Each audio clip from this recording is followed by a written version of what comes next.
Today's episode has been brought to you by Schedulicity and by Pelvic Health Professionals, which is a membership site for anyone working with groups or individuals of people with a pelvis. Doors open November 9th, but if you are on the wait list, you get an early invitation to join us.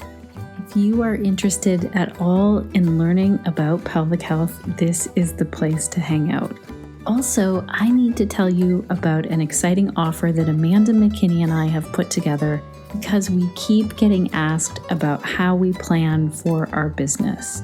So on October the 30th, if you're listening in real time, this is coming up soon, of 2020, we walk you through how we do our end of year planning.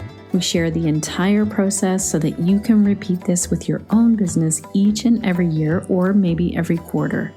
Amanda and I have both found that this really makes such a difference in our own businesses. We get excited about it, and it really helps you to have this plan in place, like you have a map or a compass guiding you, and it helps to simplify all of the many business decisions that you have to make. So if ever you're asking yourself, oh my gosh, what should I post on social media? Where do I start? When should I put that offering? How much am I going to charge? All of the questions that you have about your yoga business, this kind of planning makes that all much, much easier. So look under trainings and events on the connectedyogateacher.com to register or find out more. Hello and welcome to the Connected Yoga Teacher podcast. I'm your host, Shannon Crow. I'm a mom of 3, a yoga teacher, and a trainer and consultant who works for yoga teachers. And this podcast was created for you, the yoga teacher, so that you can connect to information and inspiration every single week and feel supported as you navigate through these very tricky sometimes jungles of being a yoga teacher and also an entrepreneur. I've been having a lot of conversations with yoga teachers these days who are feeling challenged in their business, who have questions, who are facing some big decisions. And it is my goal to bring you episodes of the podcast that really answer these questions, like today's episode, where we dig into an aspect of yoga that in most typical or mainstream yoga class settings doesn't get maybe that much attention. And that topic is meditation. You may have heard students complaining about meditation. You may have thought yourself, oh my gosh, I don't have time to meditate. You might remember back being a beginner student and feeling that inner struggle of what it was like to be still and be quiet and sit there with the thoughts coming up in your mind. Maybe this is something that still is a struggle for you. And that's why I'm really excited that Kelly Smith is here today to talk with us. She's a meditation teacher and expert. And today's episode is all about where she shares insights on this topic. We talk about some of the benefits of meditation, how to write your own guided meditations, how to come up with that wording, where you can learn to teach meditation if you're interested, and then some of the really nitty-gritty details of how to record a meditation and then share it online. Kelly also talks about some of the common misconceptions about meditation, including the question of, do we have to sit down while we meditate? Or do we have to meditate for a certain amount of time, like an hour every single day? If you've been wondering about how to get your students interested in meditation, or how to create your own guided meditation practice, or how to get those meditations online, this is a great starting point. All of our show notes are ready for you over at theconnectedyogateacher.com/190. There you can find any links from what we're talking about, and also clickable timestamps so that you can easily go back to a specific topic in each and every episode. Also on that page is a place where you can leave a review. And this is really such a great way to say thank you if this podcast is helping you in any way. This is exactly what R. Haley Katz from the United States did. Thank you so much for leaving a review. R. Haley Katz says, I first started listening to the Connected Yoga Teacher podcast on a recommendation from a friend in my YTT. Also, huge shout out to that friend. We love it when you're talking about the podcast to other yoga teachers. Our Haley goes on to say, I did a great program, but often feel that I still have so much to learn and I'm unsure where to turn. Then I started listening to Shannon. Wow, I felt heard and supported as a new teacher, filling in gaps or diving deeper into material in an accessible way. Clear, easy to listen to, and refreshingly frank. This is an amazing podcast. Thank you so much, Shannon. You have created such an amazing and supportive podcast and Facebook community. Thank you so much for writing this review.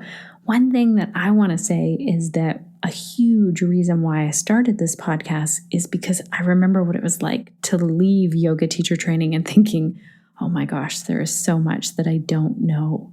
And for a while, what that led me to do was to start more yoga teacher trainings in all different subjects. But then I realized, wait a second, I have to dig in and be running my business and balance the time of continuing education, running my business, being the CEO of my business, teaching the yoga. All of these things needed equal and ample time. I say all of this because if you are going to sign up for a yoga teacher training or another course or another thing, I'd say take a pause.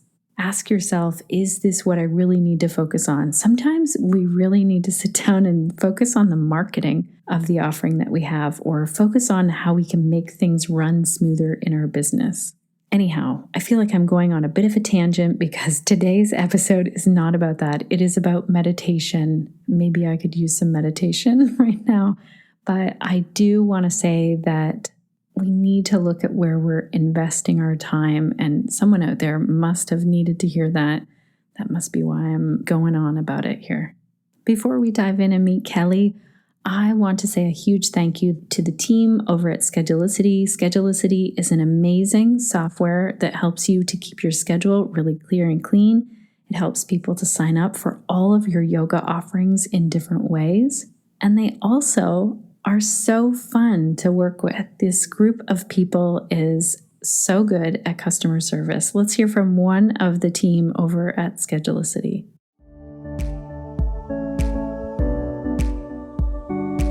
Hello, Connected Yoga Teachers. This is Allison with the Schedulicity Hot Tip of the Week. Nervous to declare yourself a master of a new yoga niche? Schedulicity makes it easy to try it out. Edit your business listing and feature your new focus prominently. You can talk about your training in your provider bio while introducing yourself and your expertise. At classes, workshops, or one-on-one appointments that highlight your specialization. Then, spread the word to your clients and watch your new offerings fill up. You'll be surprised how many people can't wait to grow with you. Already connected yoga teachers, let's dive into this topic. I am so excited that Kelly is here to talk with us today about this. Kelly Smith is a meditation teacher, yoga teacher trainer, and the founder of Yoga for You, a location-independent yoga and meditation school. She also hosts the Mindful in Minutes podcast, where she shares her personal guided meditations. In her time as a yoga teacher and student, she has studied over 16 styles of yoga and meditation and taught over 5,000 hours to students on 5 different continents. Kelly firmly believes that yoga is more than poses. For her, it's a way of life, and there isn't a one-size-fits-all approach to yoga or meditation. Kelly believes your practice should be as unique as you are. I love that. So let's dive in, meet Kelly, and learn more about how we can create our own guided meditations. Welcome to the Connected Yoga Teacher podcast, Kelly. It's great to have you here. Hey, it's so nice to be here. Thanks for having me. Yeah, I'm super excited that we get to dive in and talk about meditation. Specifically, like, how do we write our own meditations as yoga teachers, or what are some tricks and tips that we can use to do that? But before we get into that, where did your journey with yoga begin? So my journey began quite a while ago, and it's not particularly linear, I think, like most yogi stories. Um, it started when I was young, and so I was always an athlete growing up, and I used to do yoga like when I was 14 as cross-training for my sports, and I was one of those people, I now call them Shavasana skippers. So I'm a reformed Shavasana skipper. I used to, which cracks me up now because a big part of what I teach now is yoga nidra, which is just like a 45-minute Shavasana. But when I started, I was just about the physical. I wanted to be, I wanted a good stretch, right? All those things that probably now when I hear it, I cringe a little bit, and I'm sure your listeners cringe a little bit. They're like, I'm here for the stretch, and then sneak out in Shavasana. But that's where I started, and that's all that I really cared about in that moment. And then a few years later, when my mom was diagnosed with stage 3 breast cancer, and I became her caregiver, we started to explore some of the gentler sides of yoga. So we started doing, obviously she couldn't do a physical practice. She couldn't do, that big stretch, the power, the hot, the sweaty. So we started to explore some of the gentler sides, guided meditations. We started to, do some restorative, just really gentle, simple movement. And that's where I really fell in love with that side of the practice. But I still kind of stuck to my hot, sweaty, power, strong practice. And then when I decided to pursue teaching after university, I still stuck to that same thing. And it wasn't until later that when I ended up moving to a rural part of the US and I started working with clientele again, where that wasn't what they needed. They didn't need that hot, strong, fiery practice. They needed a softer, gentler, more restorative, introverting practice, that then I really fell in love again with that side of yoga. Oh, that's amazing. I love how you share that you used to skip out on Shavasana, and because it does happen, like it helps us to see how the beginner student feels. Like they feel like, okay, I can do all of this, like the do, but the just lay here and be still is really hard for people. Yeah, and I also I had this mindset that it was like a waste of time, which again, like as I say it now, I cringe, but in that moment I was like, "Oh, well, it's just I have so much to do. If I wanted to just lay here for 5 minutes, I could do that anywhere. Like what is the point?" And I think part of it too is that no one ever educated me on the benefits or why we do shavasana. I just felt like, "Oh, we just do it." And so that's something now I get, all of my teaching alums and things, my mentees, when they're like, they ask me, they're like, "But I have these people, they keep skipping out on Shavasana. What do I do?" And I always tell them, I'm like, just educate them. Because I feel like if someone would have educated me on the benefits, the physical, the neurological, the emotional, like why we do Shavasana, and not only like the why philosophically, but like the why, like anatomically. And then I would have been like, oh, okay. And it made sense to me. But until really a teacher training, when I learned those, I was like, oh, what a waste of my time. So I'd always be that person that rolled up my mat and kind of gave a shy little like wave to the instructor as I like tiptoed out the door. So can you think of 3 things that you would maybe pull into if you were meeting with a brand new group and they were wanting to skip out on Shavasana? Can you think of 3 things that you would highlight for them? Yeah. So, and part of this too, I feel like is, and this is something I'm sure we could do a whole nother episode on, like finding your voice. So the way that I relate to people is kind of through humor. I like to keep everything kind of like lighthearted. So honestly, what I would probably say to them is I'd start and be like, you guys, I used to skip Shavasana too. I'm a reformed Shavasana skipper. I used to think this was the biggest waste of time. And I would just tell people that. I'd be like, I thought it was so silly. So you know what I would do? I just roll up my mat and I'd tip out the door.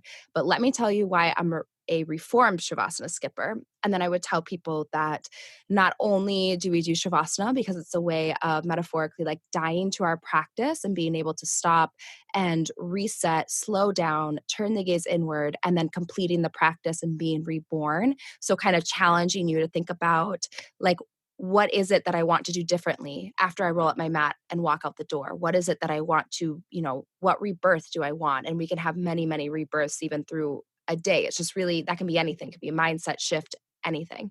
I would also tell people that it is so important for the rest and digest, the parasympathetic nervous system. Like we are always in this fight or flight and we're always go, go, go, do. And this might be your only opportunity in the entire day to be able to tap into that rest and digest and give yourself that love and care that you deserve. And then I might also just say something and be like, and you know what? It feels really good. Or I might say something like, and you know what? It's 5 minutes of your life. I don't think it's going to kill you. Right. And I think being still, and I will usually say that, I'll be like, guys, it's 5 minutes of your life. It's not going to kill you. And if you think it will, that might be something to explore. Why is being still for 5 minutes so horrible and feel like torture to you? Like that's something I dig a little bit deeper on. And that's usually how I explain it. But I think each teacher, depending on kind of what they value or what they highlight or their style of teaching, they may find kind of their three big things to share with their students. This is so good. Yesterday, I was working with a woman who has a team. I'm part of the team. So she has a pelvic health PT that she's seeing. She's seeing a naturopath now. And her naturopath said, I want you to work with Shannon on not meditation yet. She's like, you can't do meditation. I know you can't, but she's like, Mm. I want you to work on anything that will downregulate the nervous system and take that to Shannon. That's your homework with her kind of thing. And this is so important when we're looking at meditation. You were talking about Shavasana, but it's the same thing with meditation. We really have to meet those students where they're at.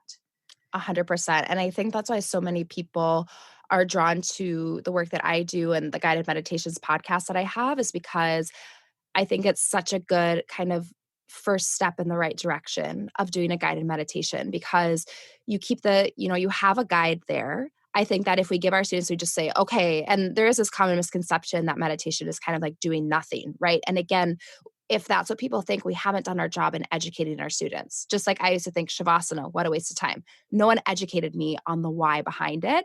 And if we don't do that meditation, people are like, oh, it's just, I can't just do nothing. I can't just turn off my brain. And I'm like, you know what? Me either. Because if I turn off my brain, you know what happened? I'm dead. Like Right. we can't turn, like, it's not a light switch. If your brain ever shuts off like a light switch, you've died and moved on.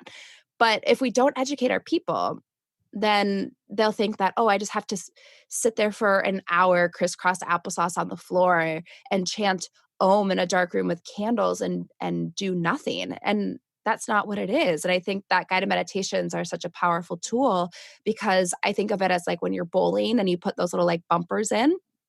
I don't know about you, Shannon, but I'm a horrible bowler. So like I still bowl at like the kid level where we have the little bumpers. And that's what I think of as guided meditations. Like it just keeps you on track so that you're not falling off from one side to the other. And the science shows us that anywhere from 8 to 12 minutes a day is enough to get the neurological and the physiological benefits of meditation. So I always tell people like, hey, you can just listen to a guided meditation for 10 minutes a day. All of mine in my podcast are less than 20 minutes. They usually fall around the 12 to 16-minute mark. And that's it. And then you're doing it. Right. Oh, this is so good. That's what I was kind of wondering what you were going to say in terms of timing, because I did hear someone say, like, for however old you are, it's like times that by a certain amount to get your meditation minutes. And as I get older, I think, oh gosh. So I love that you're throwing in the science of like, did you say 8 to 12 minutes? 8 to 12 minutes. So there's a lot of really interesting studies done out there. Sarah Lazar, she has like a pretty popular TED Talk. You may have seen it, about meditation. And she's out in Boston, and she's one of the first that really does the neurological studies into meditation. And she has found some really interesting things. She usually does like up to 30 minutes with her groups. But what the studies do show us is that if we meditate for 8 to 12 minutes and we do that for about 8 weeks daily, that's when we start seeing the actual neurological changes happening. So the amygdala shrinking, we have the amygdala is the part of the brain that is associated with like anxiety, fight or flight. She's kind of like the drama queen of our brain. So she's the one that like will get just so over. She's like the middle school girl of our mind. And she just is so dramatic. So when she gets bigger and stronger, which happens when we're always in that fight or flight, when we're constantly, worrying and stressing and doing and under these pressure and these deadlines, like the bigger she gets, the badder she gets and the more trouble she'll create for us. But through meditation, she begins to become quieter and smaller. And then the parts of our brain that are associated with, emotion regulation, decision making, memory, these things, they start to get bigger and stronger. And I'm sure a lot of your audience is familiar with the idea of neuroplasticity, which is this idea, that the brain is always changing and evolving. And just like if I wanted to go to the gym and I wanted to get these like amazing Michelle Obama arms, like I would have to go to the gym and I would have to lift, and I could make my arms bigger and stronger. And our brain is the same way. You just do it through kind of focused training of that muscle group or the brain. And it's the exact same idea. And I don't know about you, Shannon, but I I feel like I can't only spend 8 to 12 minutes a day in the gym and get my Michelle Obama arms, but knowing that I can meditate for only 8, I usually just say 10 minutes because it falls in the middle, 10 minutes a day, and I can start getting these big lasting changes that they can see on like a CAT scan. Like, to me, that's so incredible. Do you weave meditation into every class that you teach now, or how does this play into what you offer now? Yes and no. So a big part of what I offer currently is teaching teachers. So a big part is, doing meditation teacher trainings. There's a big part like in when I do yoga nidra teacher trainings, there's one aspect of yoga nidra where you use imagery, and it can either be random imagery or it can be guided imagery. And to me, writing a guided meditation and writing guided imagery are so similar. They're slightly different, but very, very similar. Um, and then, of course, the podcast, as you know, is like having a podcast is like a full-time job. And but then when I do teach classes or like when I'm on retreats and things, I will use meditation and guided meditation, but I don't always. So I use it when it seems appropriate for the class. And often if I'm hired, and I don't mind. Sometimes I will still, sub a yoga slip class, or, someone really wants, maybe we're working on tapas, or we're really working on that hot, fiery, strong practice. I might not necessarily use guided meditation then, but for the most part, I'll use at least something in Shavasana to not only kind of like set the scene, but to begin moving my people into a deeper and more relaxed state, even if it's just kind of a couple of minutes. Great. That's fantastic to know that. So let's go back to what you said, because I'd love for you to define what you feel is guided imagery, guided meditation, and as well, what the difference is if we are doing, say, so we have guided imagery, guided Shavasana, yoga nidra, you've talked about, Mhm. and not guided Shavasana. Like, Yeah. does that make sense to put all of this It in it? does. It does. Yes. Um, so, and these are only my personal definitions. So I'm sure if you go on to, in the deep, dark depths of yoga dictionaries, it might be a little bit different.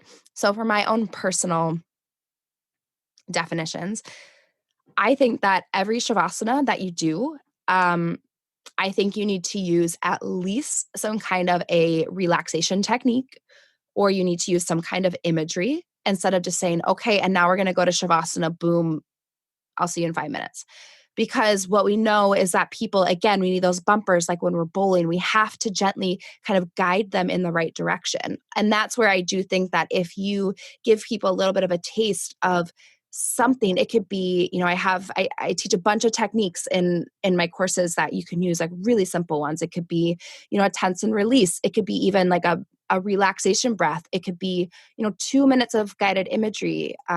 Feel where your body meets the floor, and imagine that these points of contact, that you're laying on a sandy beach and that the sand is completely supporting your body. The sun is above, the sun shines down on you, melting and releasing away all tension, right? What I just did took like 10 seconds, but I'm giving my people something to think about, and I'm putting those bumpers up and I'm guiding them in the right direction towards that pratyahara, that withdrawal of the senses, the turning inward, and being able to move closer to ultimately what we want is a release of self in Shavasana.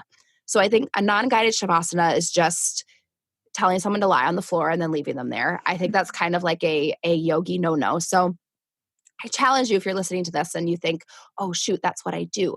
Like, that's okay. I used to do that too when I was early on in my teaching. And it's okay to just start to just try something new. Have them do a little bit of a relaxation breath and inhale for 4 and exhale for 7. Have them take a mental scan of the body. Maybe have them, you don't have to tell them this whole big, ginormous story, but give them something to, instead of light switch on or off, it's like a dimmer switch, to start moving them slowly towards the place that you want in Shavasana. So then when you leave them there, you don't have those people that, still have their eyes open or kind of playing like magical pianos with their fingers, or like looking around and being like, what's going on? So if you're doing a non-guided Shavasana, I challenge you to, and maybe I'm wrong, or maybe it doesn't, apply to what you're teaching, just try it and see what happens. And if you decide it's not for you, then it's not for you. Then leave it. Then say, oh, well, it doesn't work for me. Okay, fine. I'm not worried about it. A guided Shavasana, that's going to be kind of what I just talked about, using some kind of a technique, whether it's breath, imagery, relaxation, something to start leading your people to that deeper part of themselves. So if you study the koshas, we're doing something to take people from the first kosha, the physical kosha, into the energetic body and hopefully a little bit deeper. A guided meditation versus guided visualization. So, or guided imagery. Guided imagery is simply just that. You're just guiding people through an image, where to me, guided meditation takes it one step farther, where it has more of an intention. And we start by writing a guided meditation by thinking about how the story that we're telling is going to end. So when I just said, oh, you're laying on a beach and the sun above you is shining down and melting away your tension, that's just guided imagery. If I was writing a full guided meditation, I think it would be a little bit more in depth. I would think about, where it's going to end. Not only do maybe I don't want them to just feel, release the physical body, but I want them to go one step deeper. And after they, the sun has melted away their tension, that then they feel like the true self can come forward, or, they settle into a place of deeper understanding or even just deepest relaxation. So guided meditation takes it kind of one step further, where I could do imagery like for anything. I could just call up my mom and, describe to her what the weather is like outside. That's just guided imagery, where a guided meditation has a little bit more kind of meat to it. So if we are looking at writing our own guided meditations then, Mm-hmm. and you're saying, let's look at the end result first, where do you sort of start? Do you have some steps that you follow when you write your own? Yeah, absolutely. So I do truly start at the end. What is the point of my meditation? Because if you don't know what the point is and where you want to deliver your people, you're going to sound like that toddler. I don't know if you've ever had a toddler try to tell you a story, but it is like putting a fork into your eyeball sometimes. You're like, all right, little buddy, like, where are we going with this? And they just start going, and then, and they just like, there's no point to it. So if we don't start with, how do I want this to end? Where am I taking my people? It will sound like that rambling 3-year-old story about whatever. And to get me wrong, I do love those stories because they are adorable, but your yoga students don't want to hear it. They probably have their own kids that tell them these ridiculous rambling stories. So start at the end. How do you want your people to feel? What is the point of your meditation? It could be anything. It could be, you want them to feel free from anxiety, or you want them to relax their physical body. It could be, you can do guided meditations that are broad or specific. I do custom ones. Maybe you want to, I work with someone that is trying to forgive a really specific person in their life. Maybe you're trying to forgive your sister for one very specific thing. That is the point of your meditation. Or connecting with your intuition or finding your purpose. The point of your meditation can be anything. And then you're going to start at the end. So which of those, Shannon, did you like? Give me a hypothetical. Sometimes it's easier. I was actually thinking about this person that I was working with yesterday, where her goal for a guided meditation would be to feel more comfortable with meditation, but I don't know if that's too vague. No, we can work with this. All right. Okay. So what I hear from that is perhaps doing a meditation where she wants to kind of be comfortable in quiet and stillness. Because truly, that's a lot of times people that are uncomfortable with meditation, they think, oh, I can't be still. Or people always tell me, from someone that actually has like very bad, like clinical ADHD, when people are like, oh, I'm so ADD or whatever. I'm like, well, I do actually have like ADHD and I can meditate every day. So trust me, if I can do it, you can do it. And so I think so much of it when people say they can't meditate is that they're just so uncomfortable with the idea of being silent and still. And for many people, it's because, one, it's kind of fear of the unknown. What's going to happen? I feel like we just fill our plate so much with just so much stuff that if I don't slow down in my life, I never have to address what's actually going on, or I don't have to think about that thing that's bothering me, or I don't have to recognize that maybe I'm doing too much, right? We can kind of fill up our plate with so much so then we don't actually have to see like what's beneath. Right. So what I would do is I would do some kind of a guided meditation, and our purpose is going to be leading this person, this woman, I think you said she. Yeah. Yes. We're going to lead her to a place of stillness and quiet. And it's going to be okay. It's going to be good and peaceful for her. And for something with her, I'd probably use even more imagery. So I'd probably talk for the majority of the time so that then, our bumpers and our bowling alley are not only there, but they're a little bit bigger. So, and then I would just start to brainstorm some ideas. So I think about, at the very end of this meditation, I want her to feel still, silent, relaxed, and peaceful. Is there anything that you can think of, Shannon, that any kind of a place or a feeling or an image that evokes that for you? Or maybe, if you know her, that would evoke that for her? Uh, for me, like maybe either being out in a forest or especially right now, there's a real blanket of quiet with the snow that we have right now. Yes. So either of those absolutely work, and it can be something more concrete like snow and forest. It could also be something like, a light in your heart or whatever it is. It doesn't always have to be with guided meditations. Like you're telling someone a story about a forest. You could tell someone a story about, a light that is beaming out of your heart and spreading out into your home and sharing love with the people that live in that home or whatever it is. It can be anything. Let's go with the forest though, because that's a good one to work with. So then I know, okay, my point is I want her to feel calm, quiet, still, and be at peace with that. My setting or my end is going to be a forest. Once I have those two main things, then I can get working on what I call like the framework. So then I will start, kind of outlining, okay, I'm in this forest and I'm just going to take a walk. And I'm going to take a walk until I come to a clearing where there's a nice log. And I'm going to be able to sit on that log and just take in my surroundings in silence and feel really good and at peace with that. Okay. So that's my outline. Then once I have that, I just start filling in the details. So usually with a guided meditation, we're going to start with some kind of a breath technique and it can be very simple. It could be, we're going to begin by taking 3 deep cleansing breaths. Inhale through the nose, exhale through the mouth.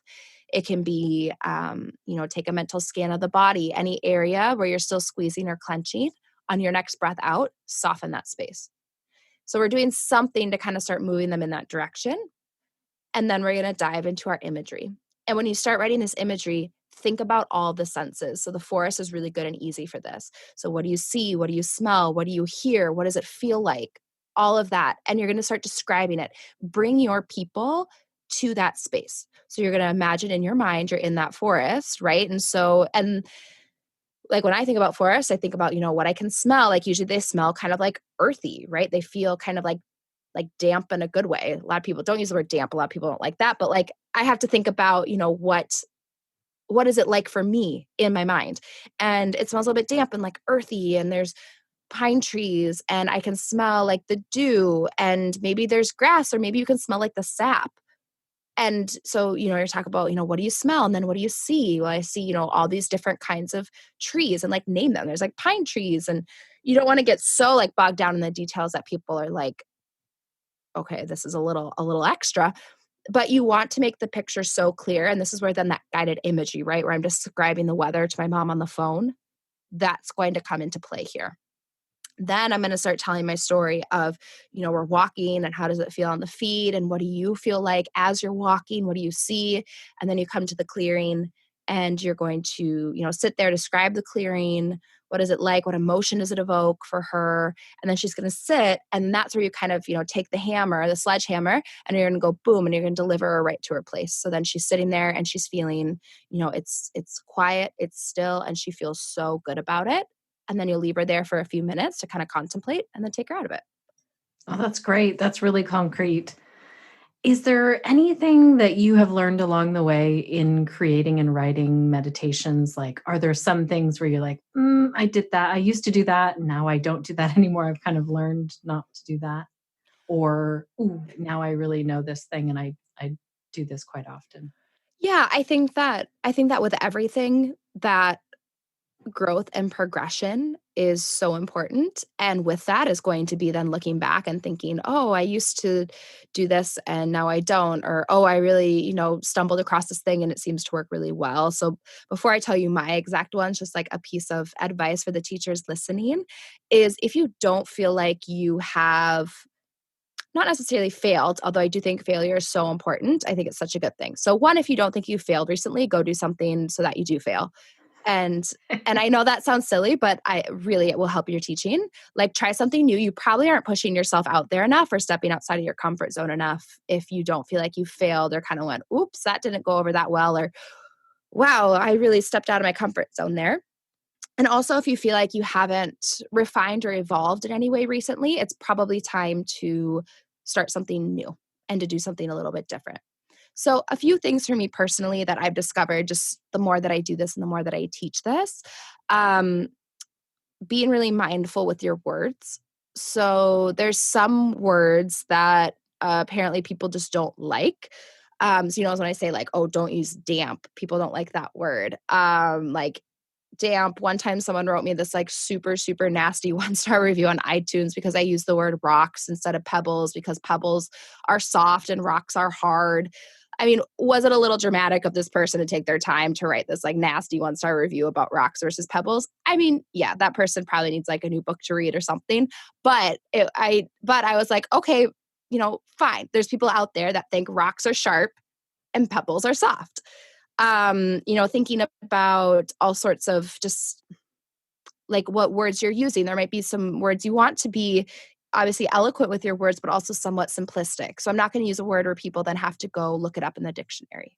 I'm Right. not going to use like an entirely like complex emotion where people can interpret it different ways. Like, you want to kind of tell this story that is so clear that people have just this really clear picture in your mind, and there's not a ton of like complexity to it.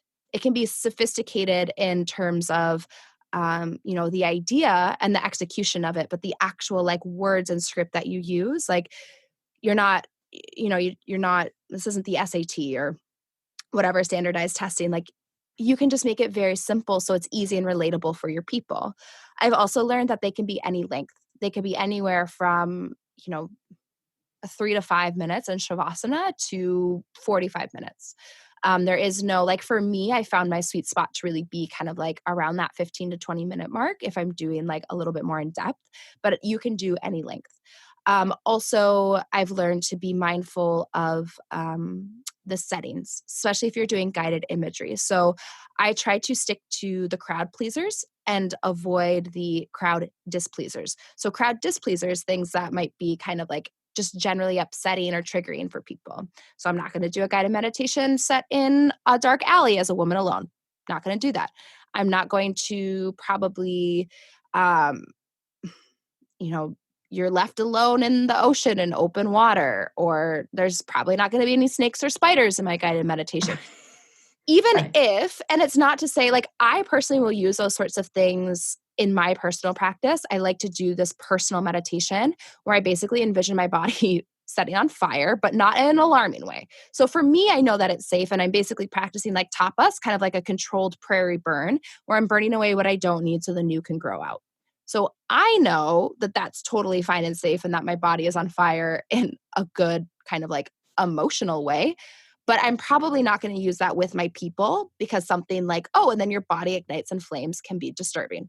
So I'm Right. going to avoid things that could generally be upsetting or disturbing. Um, What about the Especially, word relax?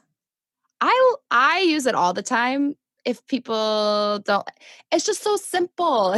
and and I think simplicity is great. Like, we don't have to reinvent the wheel every single time. Saying just breathe, or relax, or soften, or these things, like, everyone knows what it feels like to soften the body or to Right. relax the space between the brows. And when you're doing something, and I'm especially cognizant of this because it's on a podcast, so I don't even see the people that I'm with, and there's people from all over that maybe even English might not be their first language. And Hmm. so I don't need to make it that complex. And there Right. isn't a whole lot of interpretation.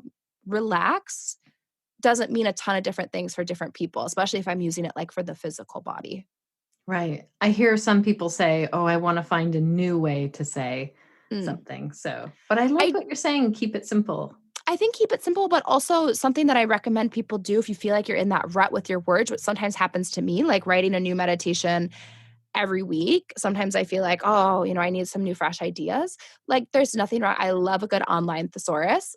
I love typing in, synonyms for relax. And a bunch of them will not work for me, but some of them might. Or it might take me down, then it might say, oh, soften or release or whatever. Then I might click on release and then look at all these synonyms for release. And I really believe in, especially if you're doing more creative writing and this sort of stuff, keep a like big Word document. I use Google Drive. I did not start this idea.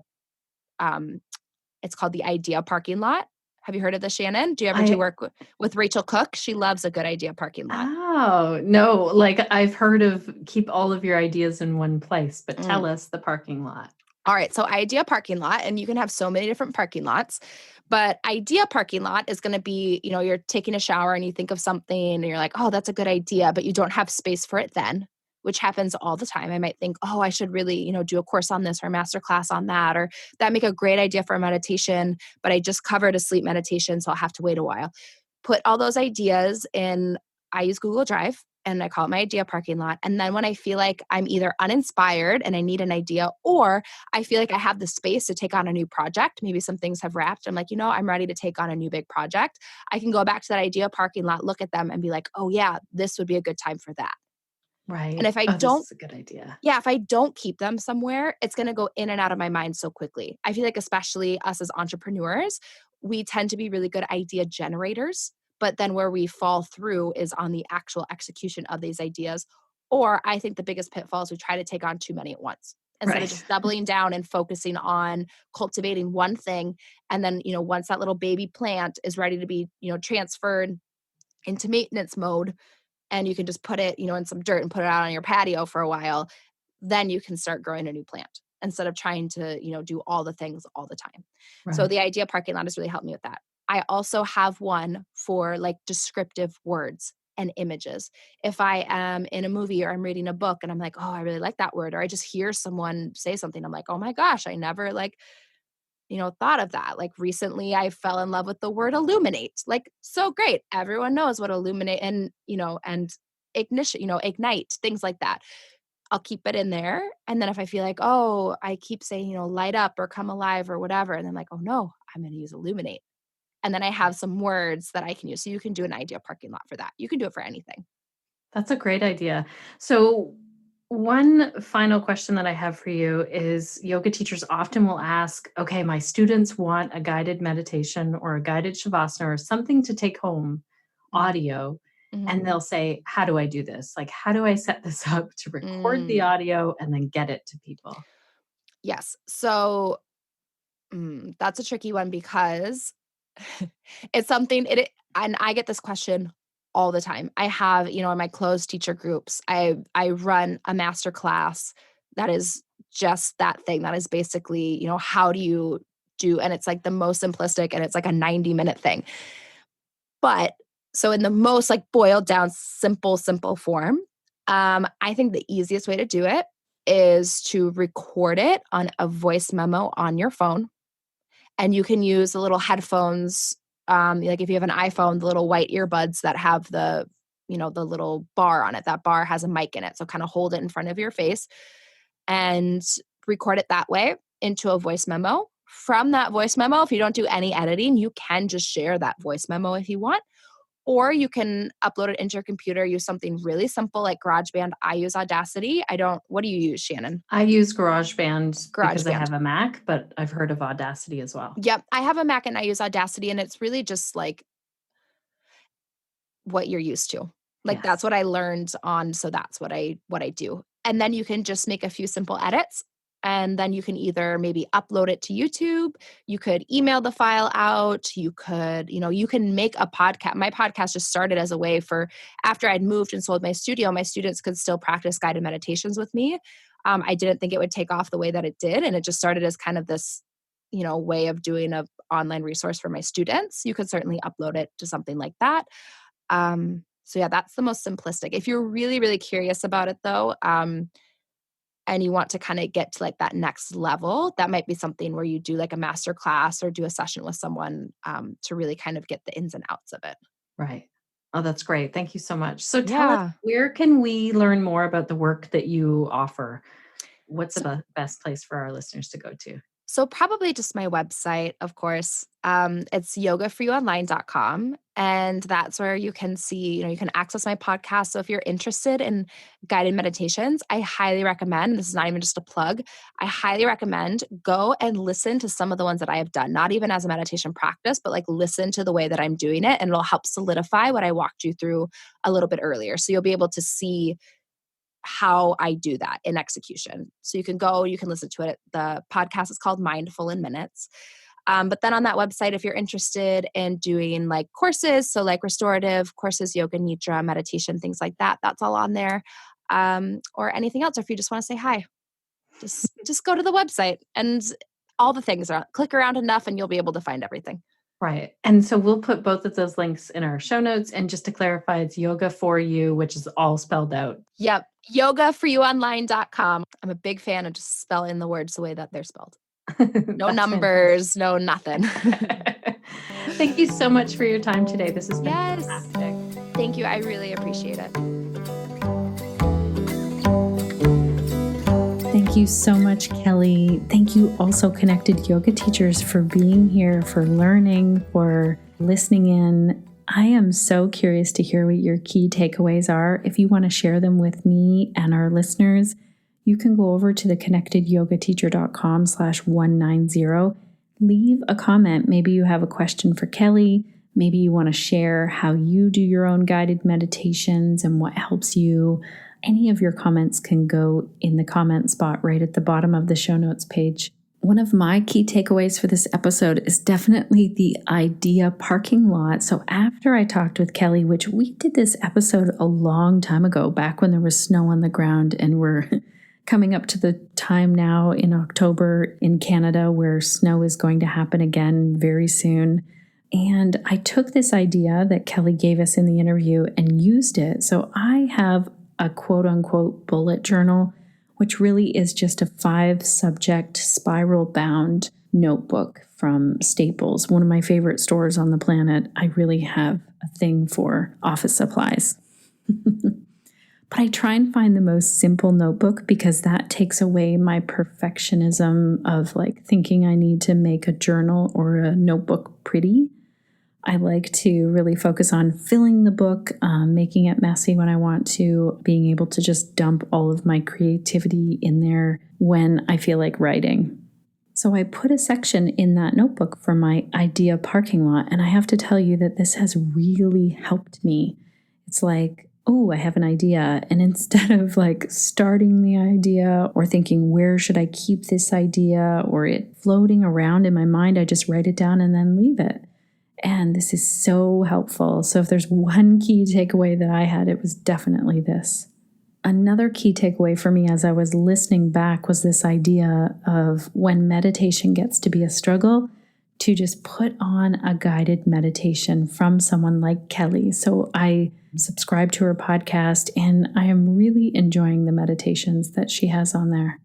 I want to remind you about a couple of events. I talked about them at the beginning of today's episode. So one huge one is that the doors soon open to pelvic health professionals. So if you are interested in learning about how you can help your yoga students by really understanding the foundations of pelvic health, this is a great place to hang out. It's for PTs, midwives, doulas, movement educators, yoga teachers, massage therapists, really anyone who's working with a body that has a pelvis. Also, if you would like to do some business planning, if you'd like to take a big picture look at your business on October the 30th, join Amanda McKinney and I. We are going to share our entire step-by-step process that we go through at the end of each and every year. I want to send a huge thank you to our team, Suzanne, Crunch, Nick, and Sinead. You all do so much for the podcast and our Facebook group. Thank you also, Connected Yoga Teacher listeners. This podcast exists because of you, and I do not take that lightly. I know that you all have busy lives and things to be doing and yoga classes to be teaching. And so it means so much when we get to hang out together, learn together. Thank you so much for being here.